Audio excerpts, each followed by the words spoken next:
Innal hamdalillah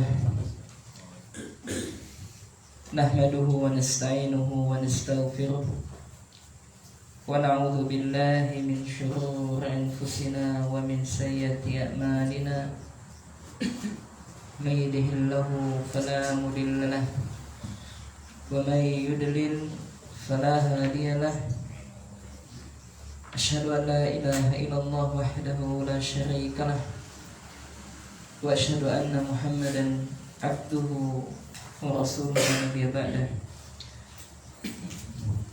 Allahumma inna nas'aluka ilman nafi'an wa rizqan thayyiban wa amalan mutaqabbalan. Allahumma ya muqallibal qulub tsabbit qulubana ala dinik. Allahumma ya musarrifal qulub sarrif qulubana ala ta'atik.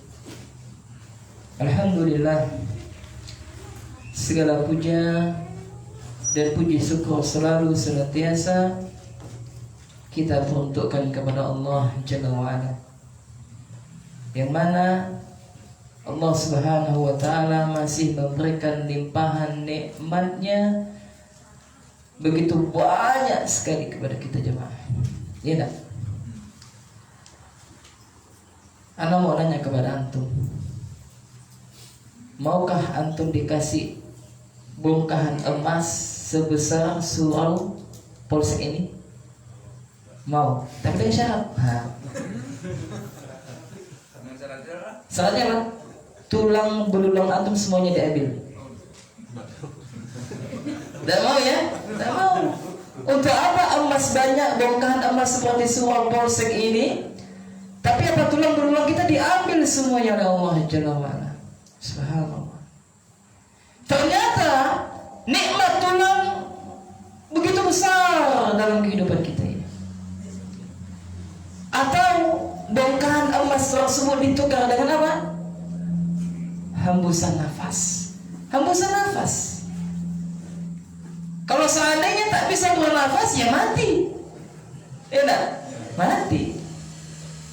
Maka nikmat Allah ya ikhwan begitu banyak, baik yang bisa kita lihat oleh pancaran indera kita atau yang bisa kita rasakan. Apa kita rasakan? Tapi kita tidak bisa melihat wujudnya, Pak. Bernapas enggak? Coba kita tarik sama-sama napas kita. Tarik, kita jatuhkan. Dengan nikmat ini, subhanallah. Ya enggak? Kenapa? Karena banyak di antara saudara kita yang mungkin saat ini mereka terbaring karena sakit, lalu pernafasan mereka dibantu dengan oksigen. Dan ternyata oksigen itu bayar. Berapa satu tabung oksigen? Yang kecil kalau isi ulang di Samsung 75.000. Yang kecil 75.000 itu kalau dipakai, kalau kena asma satu malaman tidak sampai. Subhanallah. Kalaulah seandainya kita hendak membayar semua nikmat Allah, tak akan bisa ya kawan. Tak akan bisa. Kenapa? Karena Allah Jalla wa'ala menyebutkan wa in ta'uddu ni'matallahi la tusuha. Kalaulah seandainya kalian hendak menghitung nikmat Allah, saya kalian tak akan sanggup untuk menghitungnya. Kalau seandainya lautan menjadi tinta, ranting-ranting menjadi kolam untuk menuliskan nikmat-nikmat Allah, maka niscaya tinta-tinta lautan tersebut akan habis.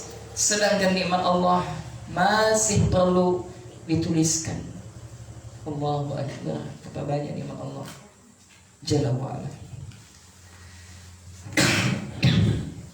Maka nikmat ikhwan, terkadang kita menilai nikmat itu dengan apa?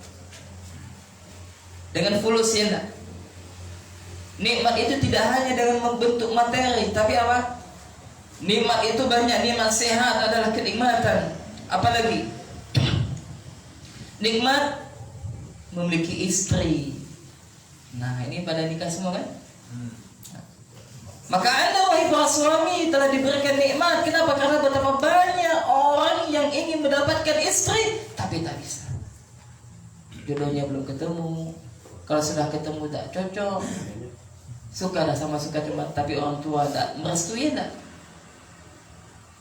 Ternyata istri adalah nikmat, suami demikian juga nikmat, anak adalah nikmat, dan duduknya saya dan Anda semuanya di sini adalah nikmat. Subhanallah. Maka kita sekarang adalah nikmat di atas nikmat. Kita semuanya tenggelam di dalam nikmat Allah Jalla wa Ala. Subhanallah. Betapa sayangnya Allah kepada kita, ya ikhwan dan juga akhwat. Maka semoga salam dan selawat senantiasa tetap tercurahkan kepada junjungan Nabi besar kita Muhammad sallallahu alaihi wa ala alihi wasallam, kepada keluarganya, sahabatnya, dan juga kepada umatnya. Dan mudah-mudahan kita semuanya yang hadir, baik yang datang langsung maupun yang menyaksikan secara online atau mendengarkan rekaman kajian kami pada kesempatan kali ini, kita semuanya termasuk di antara umat Nabi Muhammad sallallahu alaihi wasallam yang bisa datang kepada telaga beliau untuk meminum air daripada telaga tersebut. Allahumma amin. Maka ikhwan dan juga akhwat, kaum muslimin dan muslimat rahimani rahimakumullah,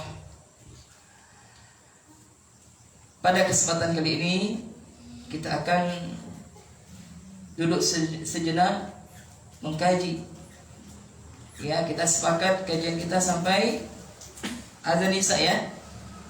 Nah, sampai azan Isya atau mau kita tambah sedikit? Sampai Isya ya. Sampai azan Isya. Kita duduk sejenak untuk mengingat tentang negeri akhirat. Kita duduk sejenak untuk mengingat perjalanan kita, ya ikhwan dan juga akhwat. Kita duduk sejenak meluangkan waktu kita untuk mendengarkan kalam Allah wa kalam Rasul, yakni hadis-hadis Nabi sallallahu alaihi wasallam. Maka kami berikan tema kajian ini mutiara faedah hadis Nabi sallallahu alaihi wasallam.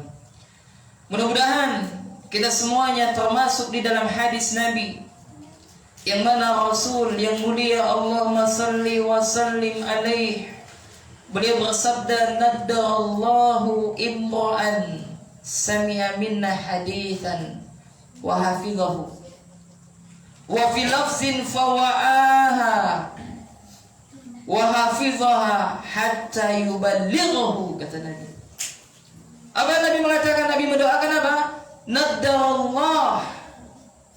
Naddarallahu imra'an, semoga Allah Jalla wa'ala mencerahkan, atau semoga Allah mengelokkan, semoga Allah memperbaguskan apa? Wajah seseorang sami'a minna hadisan, yang mana dia mendengarkan hadis dari kami, wa hafidhahu, lalu dia menghafalnya, wa fi lafzin, dalam lafaz yang lain, fawa'aha wa hafidhaha, dia berusaha memahaminya, menghafalnya, hatta yuballighahu, sampai dia sampaikan hadis tersebut.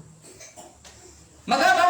Nabi mendoakan kita semuanya yang hadir. Apa kata Nabi? Naddarallahu imra'an, semoga Allah mencerahkan, mengelokkan wajah dari seseorang yang apa? Pertama, dia menghafal hadisku, kata Nabi.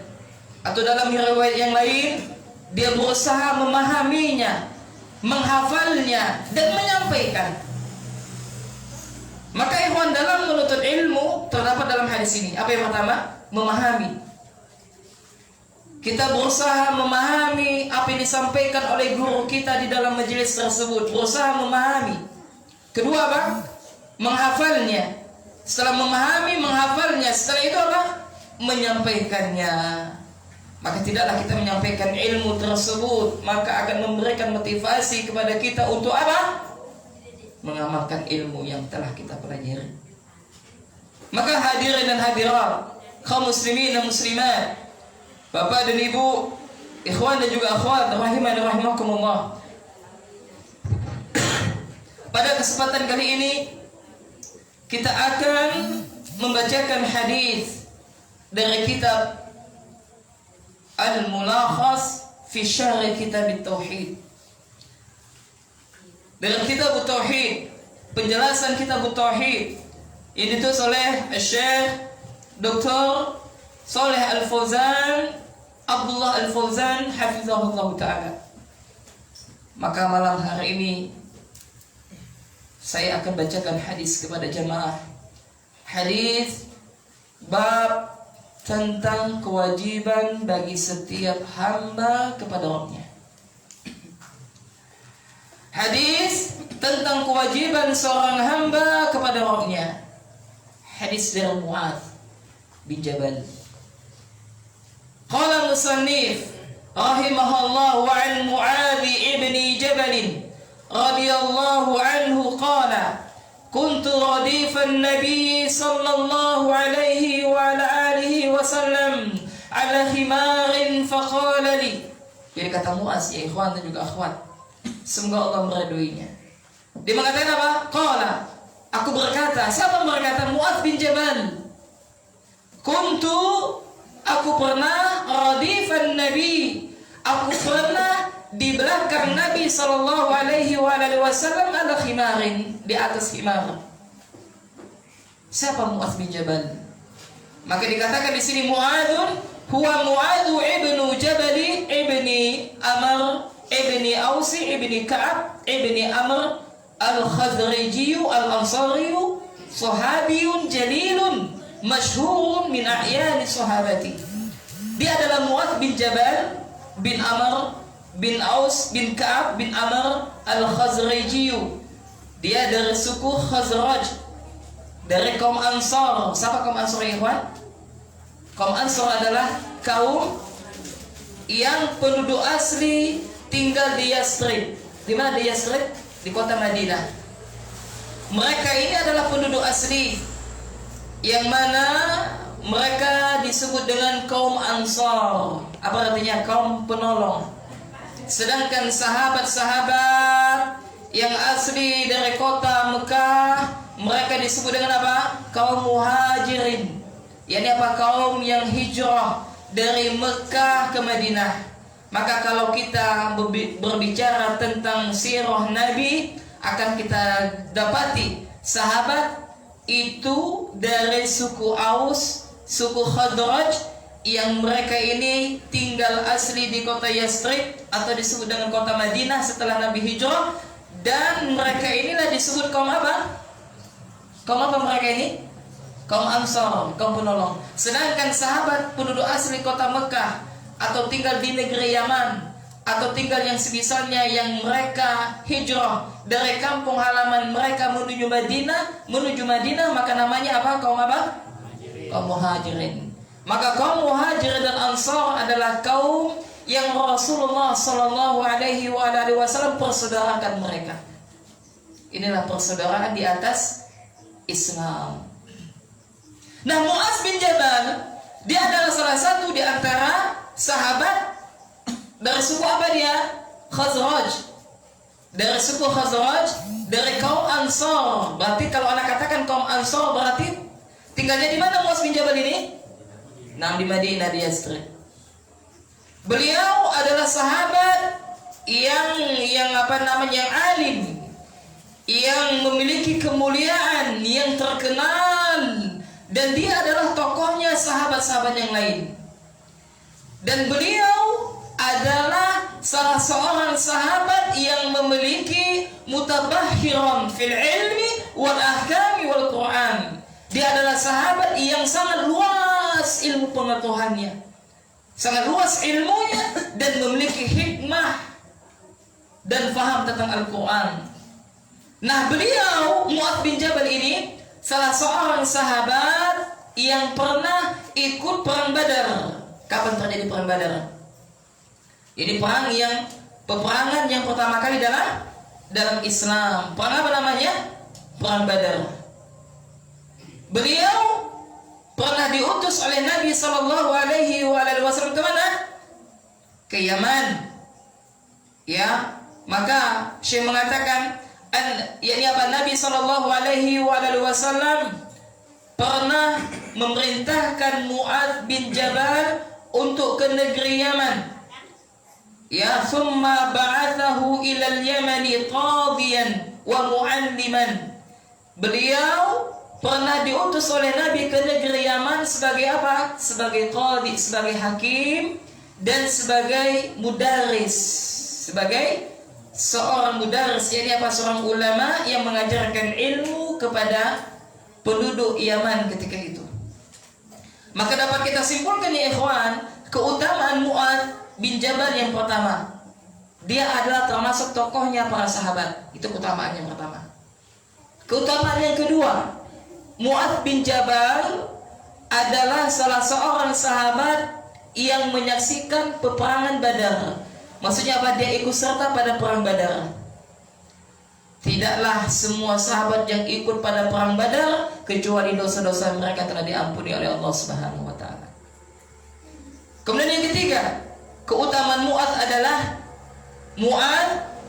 adalah salah seorang sahabat yang memiliki ilmu yang sangat luas dan faham tentang Al-Quran. Keutamaan keberapa ini?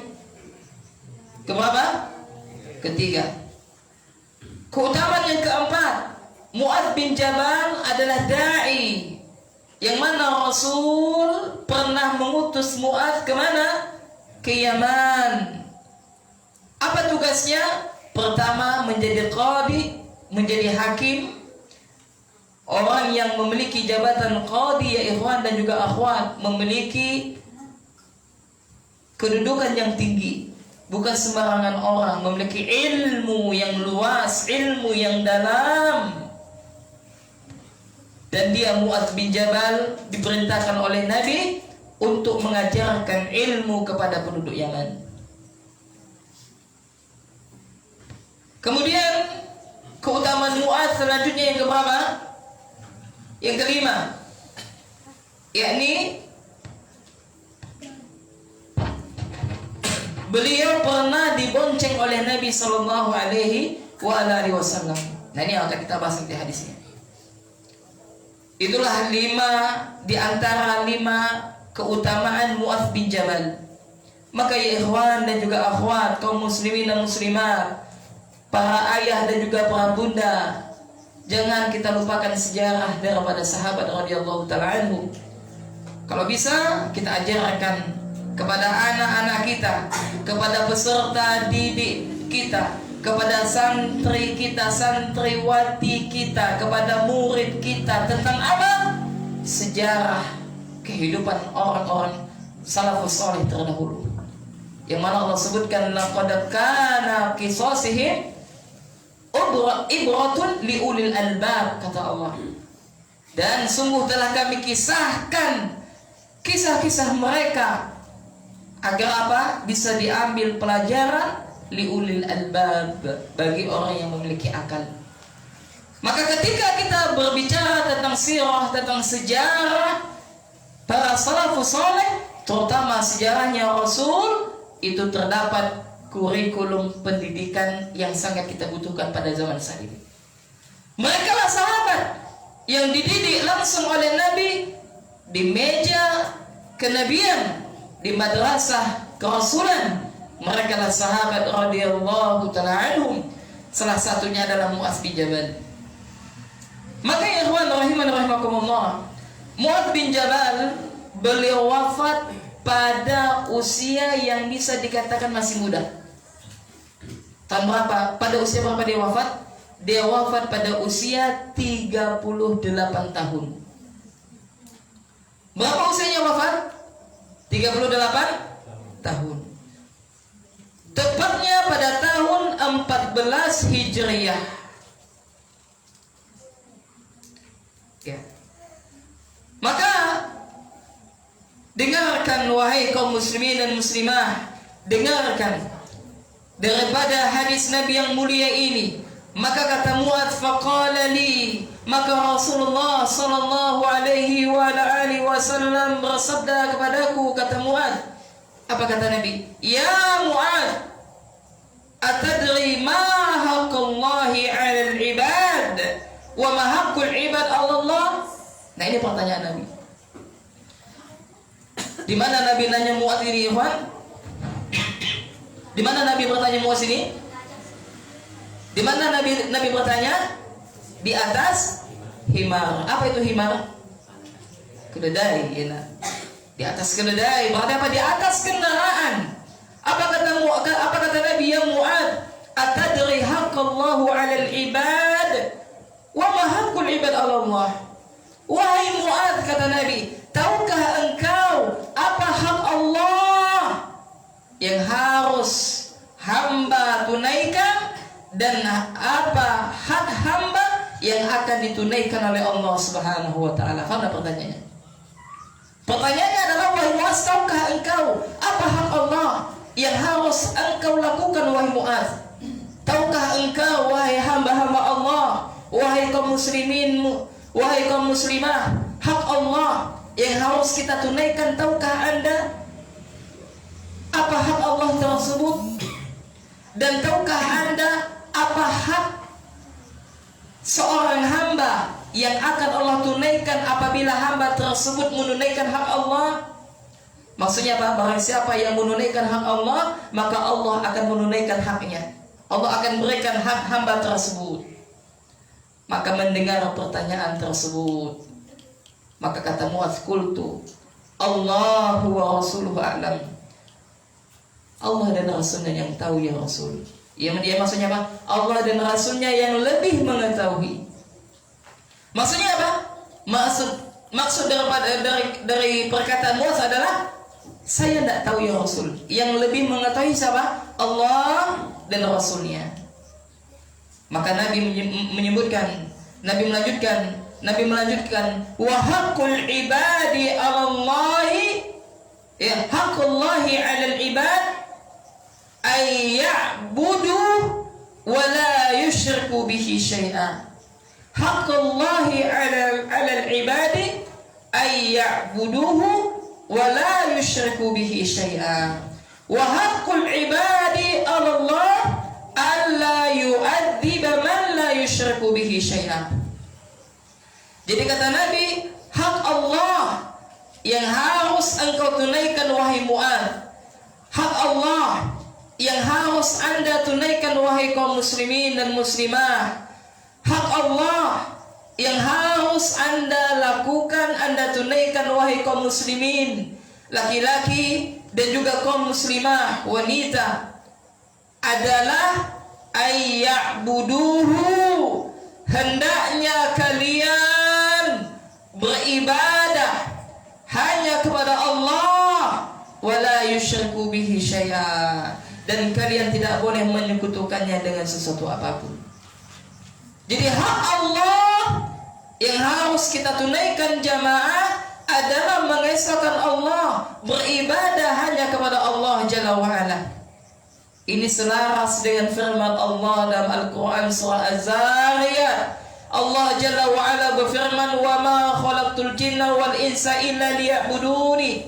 Tidaklah aku menciptakan jin dan manusia kecuali untuk beribadah kepada aku, kata Allah.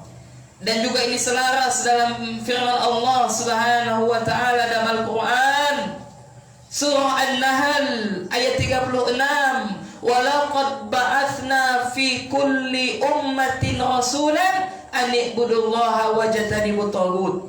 Dan sungguh kami telah mengutus setiap rasul, dan sungguh kami telah mengutus setiap rasul itu kepada setiap umat. Dan tidaklah kami mengutus setiap umat kecuali terdapat rasul yang mana rasul tersebut menyerukan i'budullaha wa la tusyriku bihi syai'a. Sembahlah kalian Allah, ya, wajtanibut taghut, dan jauhilah oleh kalian taghut. Ya, maka jemaah rahimani rahimakumullah, hak Allah yang harus kita tunaikan adalah apa? Mentauhidkan Allah. Artinya apa? Kita harus mempelajari tauhid. Maka Nabi yang mulia sallallahu alaihi wasallam menyebutkan, talabul ilmi faridatun ala kulli muslim. Menuntut ilmu wajib bagi setiap muslim. Maka Imam Burhanul Islam Al-Imam Az-Zarnuji dalam kitabnya Ta'lim Al-Muta'allim, pada awal bab beliau membawakan dalil talabul ilmi faridatun ala kulli muslim wa muslimatin. Akan tetapi diberikan komentar oleh pentahqiq bahwasanya kalimat yang benar adalah talabul ilmi faridatun ala kulli muslim. Adapun muslimatin itu adalah tambahan. Yani apa? Dia menukilkan sabda Nabi, wajib bagi setiap muslim untuk menuntut ilmu. Maka dijelaskan oleh Syekh Burhanul Islam Az-Zarnuji bahwasanya menuntut ilmu hukumnya adalah wajib bagi siapa? Setiap muslim. Ilmu apa? Ilmu hal. Tahu ilmu hal? Ilmu apa ilmu hal itu jemaah? Ilmu hal adalah ilmu yang berkaitan dengan kondisi kita saat ini. Kondisi kita saat ini. Ilmu hal adalah kita sangat memerlukan ilmu yang berkaitan dengan kondisi yang kita hadapi saat ini. Paham? Contohnya, kita diwajibkan untuk sholatnya enggak? Maka wajib bagi setiap muslim, laki-laki dan wanita muslimah untuk menuntut ilmu tentang apa? Tentang sholat. Sholat tidak akan diterima oleh Allah kecuali apa? Wudu. Kecuali kita harus bersuci. Maka wajib bagi kita apa? Untuk mempelajari ilmu bersuci.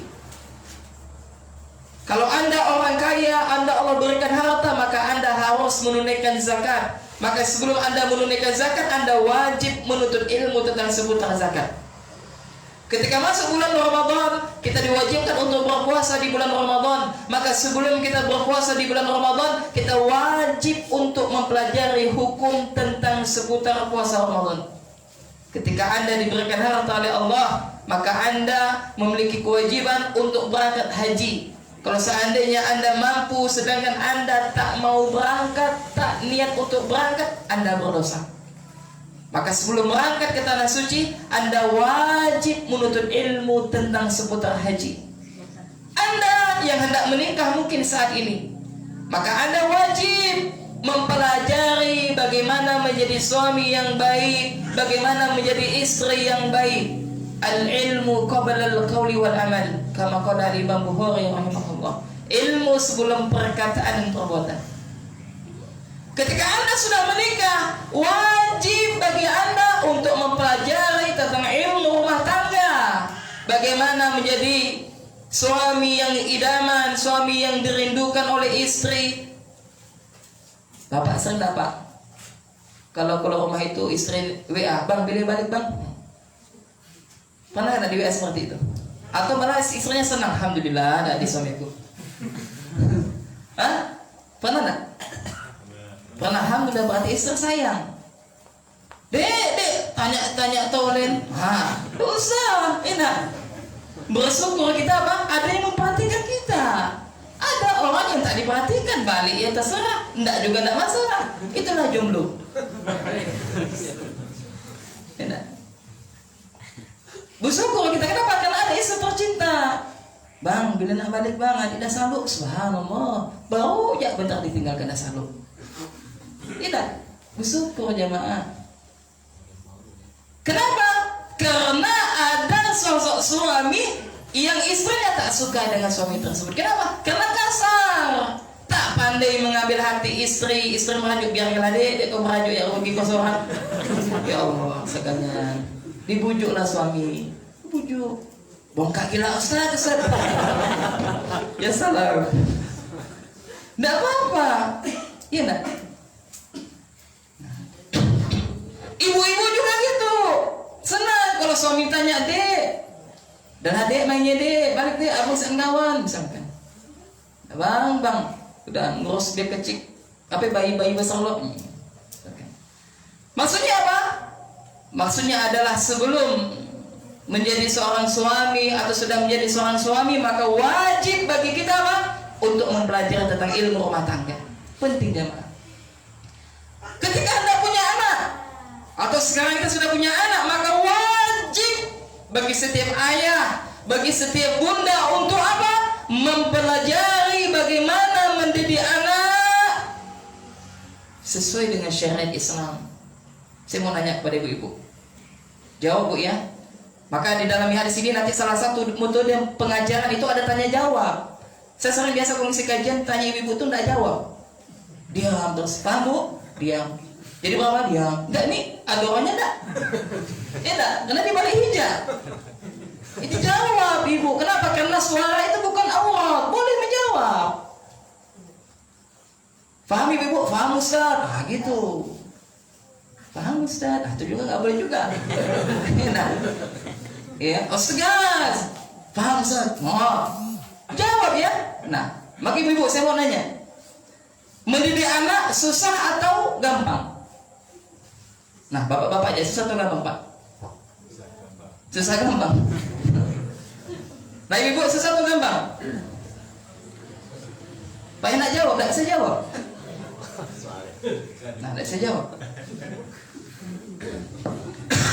Kalau tidak bisa jawab, kita pending saja jawabannya. Nah, kita lanjutkan. Nah, dia penasaran. Ya. Jadi, ketika kita punya anak, maka kita harus mempelajari bagaimana mendidik anak dengan baik dan benar. Tugas siapa ini? Tugas kita seorang ayah dan juga seorang bunda. Maka jemaah rahimani rahimakumullah, maka setiap kita wajib untuk menuntut ilmu. Terlebih apa? Ilmu berkaitan dengan Allah Jalla wa Ala. Sekarang Pak, cobalah kita tanya orang. Pak, saya mau nanya, boleh ke? Oh silakan dong, silakan. Di mana Allah Pak? Tidak boleh nanya di mana Allah. Nah ini salah juga ya tak? Di mana Allah Pak? Ada bilang, kok nanya Allah? Tidak boleh nanya di mana Allah. Ada lagi di mana Allah Pak? Allah itu tidak di atas, tidak di dalam, tidak di luar. Berarti di mana Allah? Tidak ada berarti, ya tak? Ada yang mengatakan Allah di mana? Allah di hatiku. Allah musta'an, waliyadzubillah. Pertanyaan yang sederhana, banyak kaum muslim tak bisa jawab. Allah musta'an. Padahal Allah Jalla wa'ala banyak menyebutkan di ayat-ayat Al-Quran, Allah itu di mana? Di atas arsy. Dan jangankan kita bicara dalil, pakai logika, pakai akal. Anda mau nanya kepada jamaah sekalian, ketika Rasulullah Isra dan Mi'raj, Isra itu berjalan dari Mekah ke Palestina, Mi'raj naik ke atas. Kemana Nabi? Ke atas. Ketemu sama siapa? Allah Jalla wa'ala. Mana akal yang sehat ketika menolak tentang ketinggian Allah Jalla wa'ala? Bukankah Allah ketika itu di atas? Nabi SAW Mi'raj naik ke atas bersama-sama malaikat Jibril alaihissalam. Dan faedahnya apa? Ketika Nabi sampai ke pintu langit, diketuk pintu langit. Indah. Pernah belajar sirah kan? Pernah. Siapa malaikat yang pertama di langit pertama? Nabi siapa? Nah, Nabi Adam alaihissalam ditanya, diketuk pintu. Ya diucapkan salam, assalamualaikum man anta. Siapa anda di luar? Anda Jibril. Dan anda adalah Jibril bersama Muhammad sallallahu alaihi wasallam. Ya, dan akhirnya dibukakan pintu, ternyata Nabi Adam alaihissalam, dan terus sampai langit ke-1, langit ke-2, langit ke-3, langit ke-4, ke-5, ke-6, ke-7 sampai apa? Ke Sidratul Muntaha. Nah, ketika situ maka ketika sampai di situ maka kata malaikat Jibril, "Ya Rasulullah, sesungguhnya aku tak bisa menemanimu sampai ke atas. Silakan engkau naik ke atas." Maka ketika itu Nabi naik ke atas bertemu dengan Allah Jalla wa Ala. Akan tetapi Nabi tak bisa melihat Allah dengan kedua matanya. Nabi mengatakan nur ala nur, cahaya di atas cahaya. Di sanalah Allah memerintahkan kepada Rasul bersama umatnya untuk apa? Salat 50 waktu jamaah. 50 waktu, bayangkan. Diprotes sama Nabi Musa ini. Maksudnya Nabi Musa memberikan apa? Memberikan saran 50 waktu. Umatmu tak mampu, wahai Rasulullah. Tak mampu. Akhirnya berkurang sampai 5 waktu saja. Ya nah. Ini pun juga apa? Disarankan sama-sama sama Nabi Musa, umatku tak akan mampu. Udahlah, minta lagi kurangkan. Udahlah, malu aku, kata Nabi sallallahu alaihi wasallam. Nah, apa faedahnya? Faedahnya adalah Allah di atas arsy. Ingat ketinggian Allah ketika kita berbicara Allah di atas arsy. Allah tak butuh dengan makhluk, dengan arsy. Faham maksudnya nih? Anak kasih contoh, jangankan Allah Rabbul Alamin, makhluk sama makhluk saja tidak sama. Anak kasih contoh antum Ikhwan. Di atas kita ada apa nih Ikhwan? Dek ya enggak? Dek ini perlukah dengan bangunan dengan tiang? Perlu ya nak, perlu kan? Kalau kita robohkan posisi musola ini roboh nak di dek? Roboh dia. Coba lihat langit. Langit tinggi kah? Bisakah antum menggapai langit? Tak bisa. Ketinggian langit apakah perlu dengan tiang? Tak perlu. Adakah tiang? Mana ada tiang langit? Atau tengok ada tiang langit? Ada. Lihat secara logika, tingginya langit butuhkah dengan tiang? Anak nanya antum, baik, langit makhluk ataukah bukan? Makhluk. Ingat, ketinggian makhluk langit tak perlu dengan tiang. Bagaimana dengan Allah Jalla wa'ala Rabbul Alamin? Maha ketinggiannya Allah, Allah tak butuh dengan arasy. Kenapa? Karena sebagian orang menolak kalau kita menetapkan Allah di atas arasy berarti kita telah terjatuh kepada perbuatan apa? Menyerupakan Allah dengan makhluk. Maka kita jelaskan dengan ayatnya lagi, apa kata Allah? Laisa kamitslihi syai'un wa huwas samiul basir. Dialah Allah yang tidak ada sesuatu pun yang serupa dengan Dia, Dia yang Maha mendengar lagi Maha melihat. Paham tak nih? Nah, ini kita pembahasan asma wa sifat, tentang nama-nama dan sifat-sifat Allah. Bukan di sini kita bahas. Ya. Nah, itu sedikit faedah. Nah, apalagi ilmu tentang berkaitan dengan Allah, tentang tauhid. Ana mau nanya sama antum ya ikhwan. Nabi diutus kepada kaum yang bernama apa nama kaumnya? Quraisy. Pertanyaannya, apakah kaumnya mengenal Allah ataukah tidak? Hah? Nah, mengenal Allah. Lantas kenapa masih diperangi oleh Nabi? Menyembah selain Allah. Menyembah selain. Apakah mereka menyembah Allah juga? Menyembah Allah juga. Menyekutukan Allah juga. Menyembah Allah terus menyekutukan Allah juga.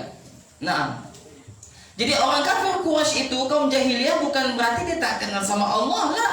Mereka kenal sama Allah. Mereka tawaf tapi telanjang. Mereka tawaf, mereka sedekah, mereka apa? Bernazar. Ya, mereka bersedekah bernazar. Tapi apa?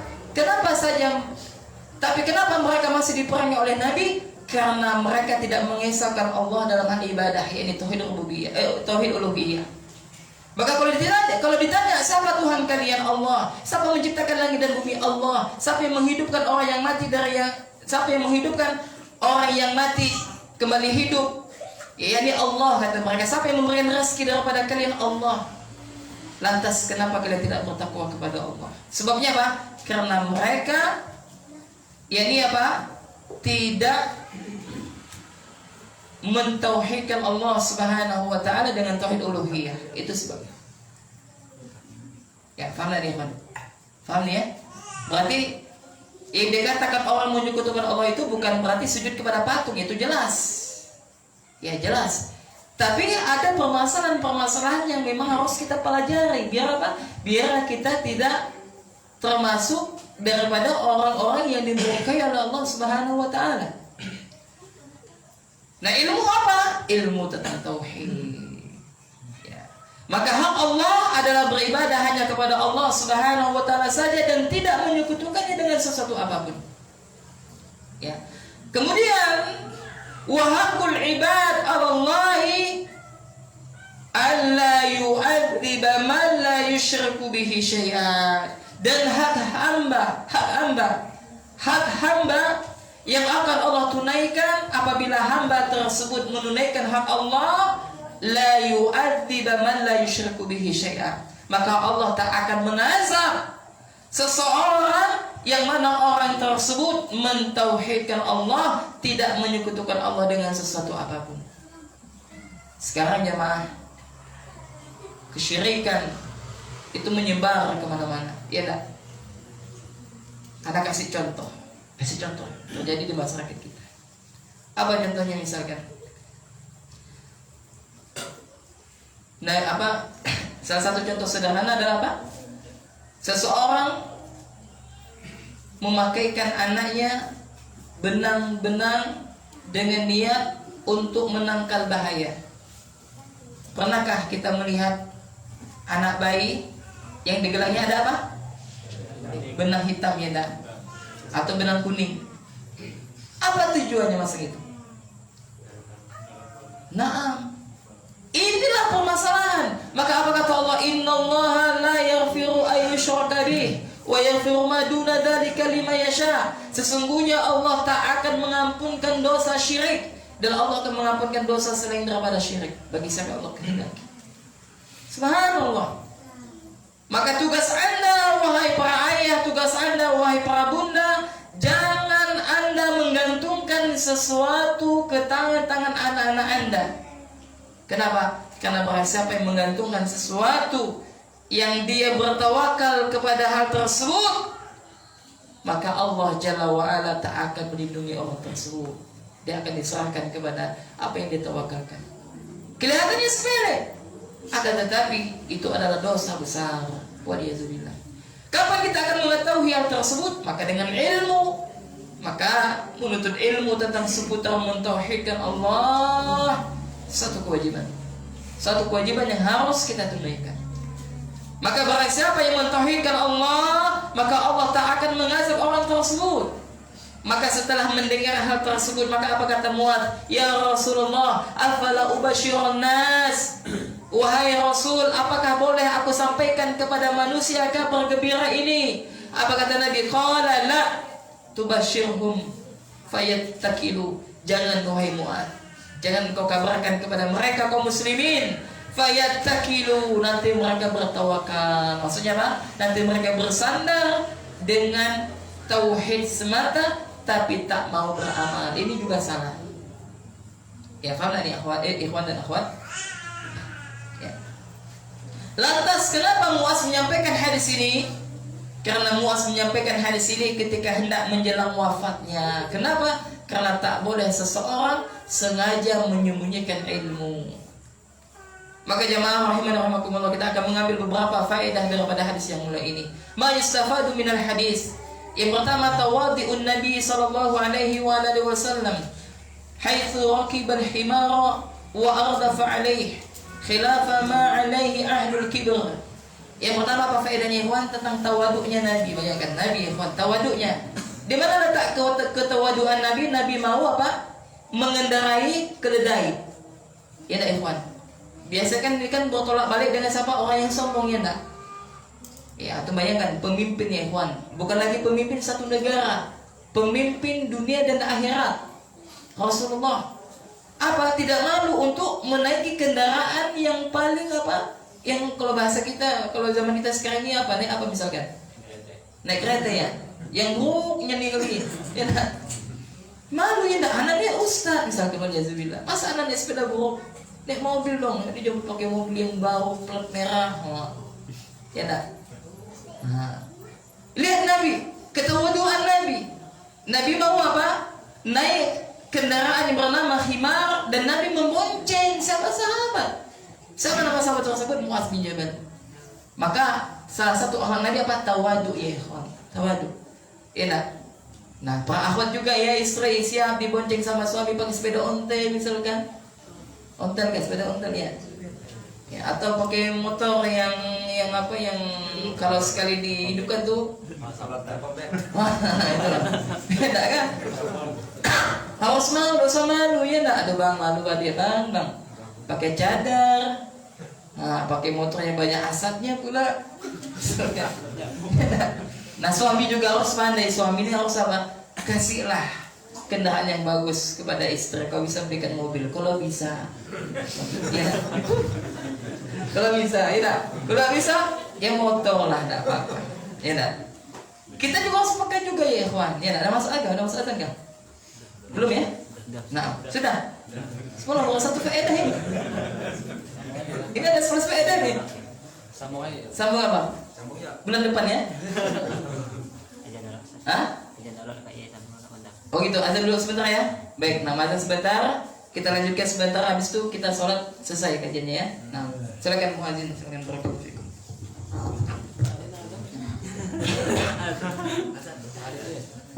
Menjabul.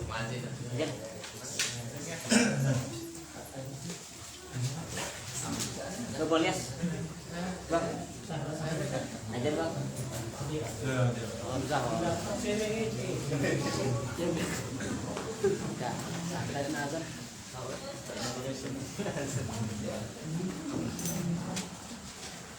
Thank you.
Bismillah.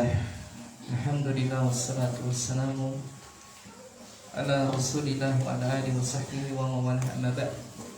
Kita lanjutkan sedikit jemaah rahimani rahimakumullah. Insyaallah 5 menit atau 6 menit atau 7 menit ya, maksimal 7 menit lah. Faedah yang kedua adalah jawazul, yakni bolehnya membonceng seseorang di atas binatang tunggangan. Maksudnya bolehnya membonceng di atas binatang tunggangan, asalkan binatang tersebut mampu. Kalau kecil ya tidak boleh, tidak mampu. Tapi kalau dia besar, ya maka mampu maka boleh seperti itu. Kemudian faedah yang ketiga adalah, nah ini tadi Anda sebutkan, at-ta'limu bi tariqati su'ali wal jawab.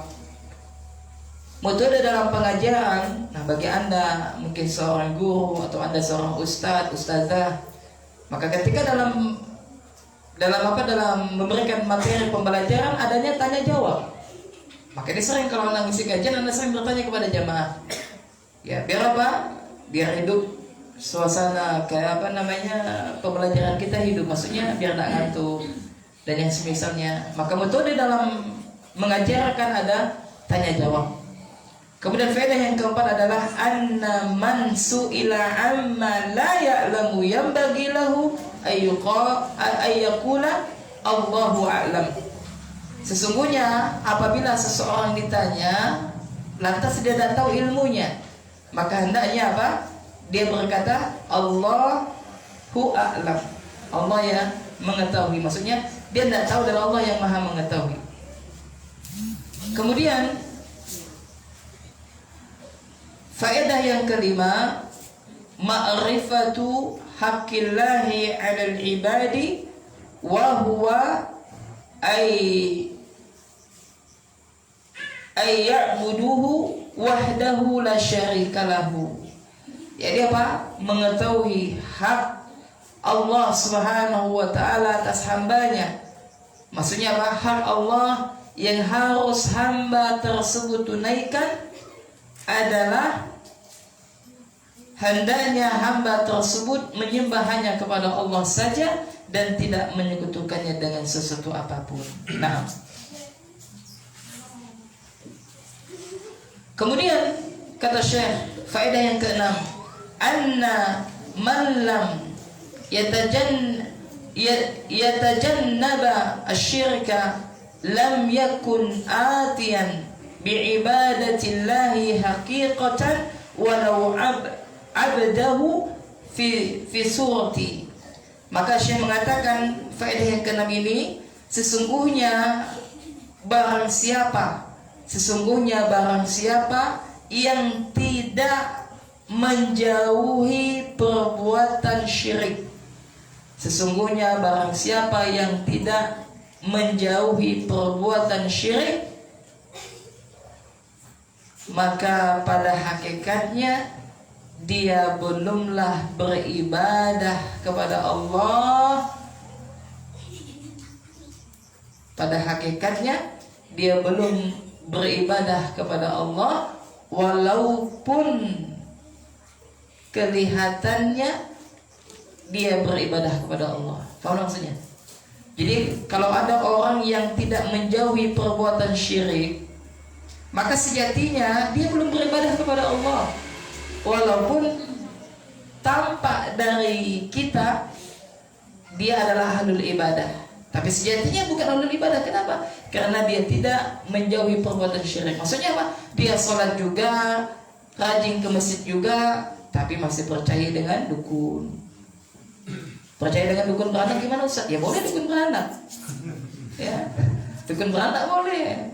Ini apa, bidan-bidan yang sudah tua mengurus anak kita bayi lahirannya boleh. Yang tidak boleh adalah orang yang mengklaim dirinya mengetahui perkara gaib. Waliyahzubillah. Udah lewatkah? Satu lagi. Faedah yang ketujuh adalah fadlu tauhidi wa fadlu man tamassaka bihi. Keutamaan tauhid dan keutamaan orang yang berpegang teguh kepada tauhid. Maka ikhwan, kita berdoa kepada Allah mudah-mudahan jenazah kita nanti disolatkan oleh saudara-saudara kita sebanyak 40 orang. Nabi mengatakan barang siapa jenazah seseorang disolatkan sebanyak 40 orang ahli tauhid, maka dosa-dosanya akan diampuni oleh Allah Subhanahu wa taala. 40 orang ahli tauhid, 40 orang. Bukan 40 orang itu orang yang masih percaya kepada dukun atau orang yang kadang sholat kadang tidak seperti itu. Mereka adalah ahli tauhid, orang yang melakukan ketaatan kepada Allah Subhanahu wa taala. Nah, kita cukupkan ya ikhwan daripada pertemuan kita mutiara faedah hadis Nabi sallallahu alaihi wasallam, dan insyaallah pada bulan berikutnya kita akan melanjutkan hadis-hadis berikutnya berkaitan dengan masalah tauhid. Kita cukupkan sampai di sini. Kurang lebihnya saya mohon maaf, yang benar kedatangan dari Allah Subhanahu wa taala. Salah dari saya, kita tutup dengan doa kafaratul majelis. Subhanakallahumma wa bihamdika, asyhadu an la ilaha illa anta, astaghfiruka wa atubu ilaik. Wassalamualaikum warahmatullahi wabarakatuh.